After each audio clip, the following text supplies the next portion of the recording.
রাধে রাধে বন্ধুরা, অমৃত কথা বাংলা চ্যানেলের নতুন পর্বে আপনাদের সকলকে স্বাগত জানাচ্ছি। মা লক্ষ্মী দেবীর অশেষ কৃপা পেতে অবশ্যই কমেন্ট বক্সে লিখুন জয় মা লক্ষ্মী দেবীর জয়। 2026 সালে 1432 বঙ্গাব্দে মাঘ মাসের পূর্ণিমা মাঘী পূর্ণিমার পূর্ণাঙ্গ সময়সূচি। পূর্ণিমা তিথি কখন লাগবে, কখন ছাড়বে, পূর্ণিমার নিশি ও ব্রত কবে পালন করা হবে। পূর্ণিমা তিথিতে গঙ্গা স্নান ও সত্যনারায়ণের ব্রত ও পুজোর পূর্ণাঙ্গ সময়সূচি জানবো এই ভিডিও থেকে। এর পাশাপাশি আমরা জানবো কোন কাজগুলি করলে সৌভাগ্য লাভ করা যায়, সবটাই জানবো এই ভিডিওর মাধ্যমে। ভিডিওতে যাবার আগে অমৃত কথা বাংলা চ্যানেলটিকে অতি অবশ্যই সাবস্ক্রাইব করুন, লাইক করুন, কমেন্ট করুন, শেয়ার করুন, আধার্মিক নোটিফিকেশন ঘন্টাটি বাজিয়ে দেবেন। বাংলার ক্যালেন্ডার অনুযায়ী দশম মাস হলো মাঘ মাস। মনে করা হয় মাঘা নক্ষত্রে সূর্যের অবস্থান থেকে এই মাসের নামকরণ হয়েছে, যা ভারতীয় ধর্মাবলম্বীদের বিশ্বাস অনুযায়ী মাঘ মাসে পূর্ণিমা হলো অতি পবিত্র। হিন্দু এবং বৌদ্ধ উভয় ধর্মের কাছেই মাঘী পূর্ণিমা আলাদা মাহাত্ম্য রয়েছে। বিভিন্ন পৌরাণিক কাহিনী ও প্রচলিত রয়েছে এই মাঘী পূর্ণিমাকে নিয়ে। হিন্দু ধর্মের প্রচলিত কাহিনী অনুযায়ী পুরাকালে কান্তি নগরে ধনেশ্বর নামে এক গরিব ব্রাহ্মণ বাস করতেন। ব্রাহ্মণের কোনো সন্তান ছিল না। ব্রাহ্মণের দিন কাটছিল খুবই দুঃখে। ভিক্ষা করে কোনো রকমে দিন যাপন করছিল তারা। এক সময় একদিন ভিক্ষায় বের হলেন ব্রাহ্মণ। এই সময় নগরীর বাইরে কোনো এক ধনীর বাড়িতে তিনি ঢুকলেন ভিক্ষা করতে, কিন্তু সেখান থেকে ব্রাহ্মণকে খালি হাতে ফিরতে হলো, কারণ নিঃসন্তান ব্রাহ্মণকে ভিক্ষা দিতে চাননি। বাড়ির মালিক ব্রাহ্মণ ঘরে ফিরে কাঁদতে লাগলো এবং তার স্ত্রীকে সবটা খুলে বলল। সব শুনে তার স্ত্রী রূপবতী উপায় খুঁজতে লাগলো। তখন একজন এসে বলল, তোমরা মা লক্ষ্মী পুজো করো এবং চন্দ্রিকা দেবী আরাধনা করো, এতে তোমরা সন্তান লাভ করতে পারবে। তাই শুনে ব্রাহ্মণরা মাঘী পূর্ণিমার দিন এই চন্দ্রিকা দেবীর পুজো করেন এবং ব্রাহ্মণী সন্তান লাভ হয়। অনেক জায়গায় মাঘী পূর্ণিমাকে কেন্দ্র করে নানা রকম উৎসব ও মেলা বসে। ভক্তদের বিশ্বাস এই দিন দেবতারা স্বর্গলোক থেকে মর্তে নেমে আসে। এই দিন নদীতে স্নানকে অত্যন্ত পবিত্র বলা হয়। বিশ্বাস মতে মাঘী পূর্ণিমার এই বিশেষ দিনে ভগবান বুদ্ধ তার মহাপরিনির্বাণের কথা ঘোষণা করেছিলেন। এই বিশেষ তিথিতে তাই ভগবান বুদ্ধের পুজো করা হয়ে থাকে।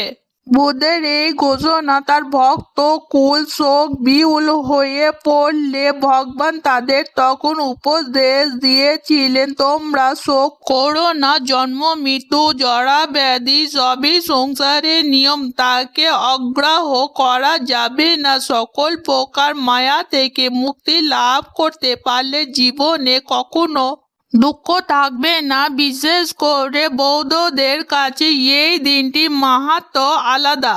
2026 সালে 1432 বঙ্গাব্দে মাঘ মাসের পূর্ণিমা মাঘী পূর্ণিমা পূর্ণাঙ্গ সময়সূচি। পূর্ণিমা তিথি শুরু হবে 31 জানুয়ারি 2026।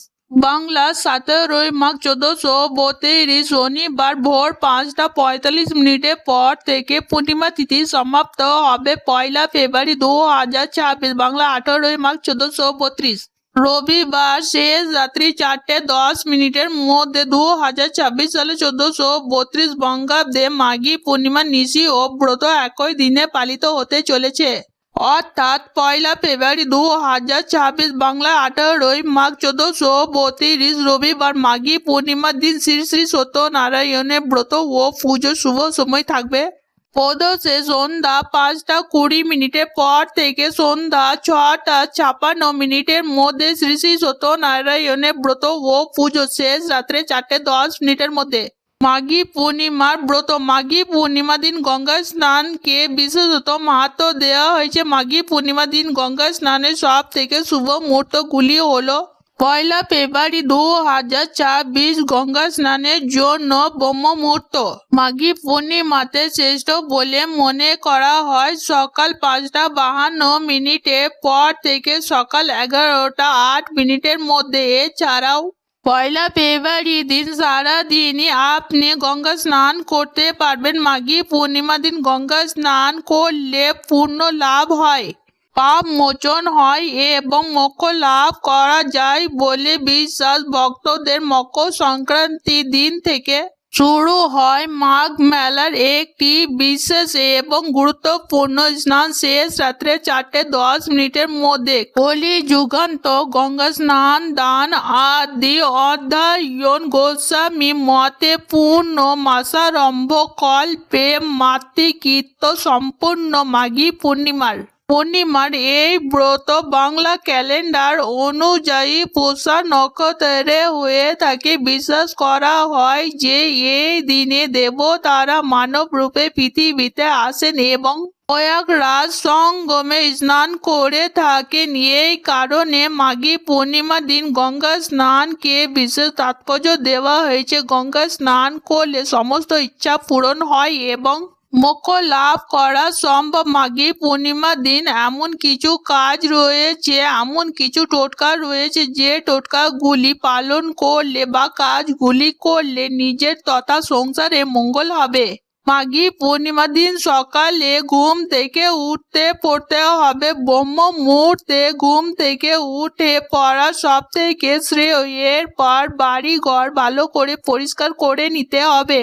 যে কোনো পবিত্র নদী বা গঙ্গায় গিয়ে স্নান করা উচিত মনে করা হয়। এমনটি করলে মনের বাসনা পূর্ণ হয়ে যায়। তাই চেষ্টা করবেন মাঘী পূর্ণিমা দিন গঙ্গায় গিয়ে স্নান করা। যদি একান্তই আপনি না পারেন তাহলে গঙ্গার জল মিশিয়ে বাড়িতে স্নান করবেন। মাঘী পূর্ণিমা দিন দান অবশ্যই করতে হবে। এই দিন দান করা অত্যন্ত গুরুত্বপূর্ণ, অত্যন্ত পুণ্যের কাজ। সাধ্য মতো যে কোনো জিনিস আপনি দান করতে পারেন। চাল, গম, আটা, চিনি, গুড়, ঘি, তেল, ছাতা, জুতো, কম্বল দান করা অত্যন্ত শুভ। যদি আপনি এই দিন দান না করেন তাহলে কোনো কাজে পূর্ণ লাভ করতে পারবেন না। মাঘী পূর্ণিমার দিন সকাল থেকে সারা দিন উপবাসে থেকে সন্ধ্যা বেলার সময় মা লক্ষ্মী এবং ভগবান বিষ্ণু পুজো করতে হবে। চন্দ্রদেবকে জল অর্ঘ্য দান করতে হবে। সন্ধ্যা বেলার সময় মা লক্ষ্মী এবং ভগবান বিষ্ণুকে সাদা ফুল, হলুদ ফুল, সাদা মিষ্টি, হলুদ মিষ্টি ভোগ দিয়ে পুজো করুন এবং চন্দ্রদেবকে জল অর্ঘ্য দান করুন। একটি তামার ঘটিতে জল নেবেন। এই জলের মধ্যে সাদা চাল এবং সাদা ফুল দিয়ে অর্ঘ্য প্রদান করুন। মন্ত্র যথা ক্ষীরোদান বশীভূত অত্রি গোতর সম্ভুব ইহনঘং শশিংকেদং রোহিণজ্ঞ সহিত মম। এই মন্ত্রটি বলে জল অর্ঘ্য দান করবেন। জল দান করে নেবার পর হাত জোড় করে এই মন্ত্রটি বলবেন। মন্ত্র যথা নভমণ্ডল শির রত্নায় দুজটে কলাভিবদ্ধমানায় নমশ্চন্দ্রায় চারবে। এই মন্ত্রটি বলে চন্দ্রদেবকে প্রণাম করবেন। মাঘী পূর্ণিমা দিন স্নান সম্পূর্ণ হয়ে যাবার পর এরপর বাড়িতে সিঁদুর, হলুদ এবং ঘি একসঙ্গে মিশিয়ে একটি গোল তৈরি করবেন। এই গোল দিয়ে বাড়ির সদর দরজায় একটি স্বস্তিকা চিহ্ন আঁকবে। এতে করে বাড়িতে সব রকম মঙ্গল ও শুভ বার্তা প্রবেশ করবে। মাঘী পূর্ণিমার দিন চন্দ্রদেবকে জল অর্পণ করে দেবার পর একটি ঘিয়ের প্রদীপ জেলে যে কোনো পবিত্র নদীতে ভাসিয়ে দিন। যদি আপনি মাঘী পূর্ণিমার দিন আর্থিক উন্নতি করতে চান তাহলে মাঘী পূর্ণিমার দিন সন্ধ্যাবেলার সময় ভগবান বিষ্ণু এবং মাতা লক্ষ্মীকে পুজো করুন। 11টি সাদা কড়ি নিয়ে আসবেন। এই সাদা কড়িকে মা লক্ষ্মীকে অর্পণ করতে হবে। গঙ্গার জল, দুধ দিয়ে পরিষ্কার করে এই 11টি কড়ি একটি লাল কাপড়ে রেখে মায়ের পায়ে অর্পণ করুন। ওম শ্রী শ্রীং নম বলে ফুল অর্পণ করুন। মা লক্ষ্মী এবং ভগবান বিষ্ণু মন্ত্র জপ করুন। ওম নম ভগবতে লক্ষ্মী বাসুদেবায় নমঃ এই মন্ত্রটি 108 বার জপ করুন। জপ সম্পূর্ণ হলে আরতি করুন। এরপর পুজো সম্পূর্ণ হলে যে কড়ি অর্পণ করেছেন সেটি আলমারিতে অথবা ক্যাশ বাক্সে রেখে দিন। আজকের পর্ব এখানে সমাপ্ত হলো। অমৃত কথা বাংলা চ্যানেলের সঙ্গে থাকার জন্য আপনাদের অনেক অনেক ধন্যবাদ। রাধে রাধে।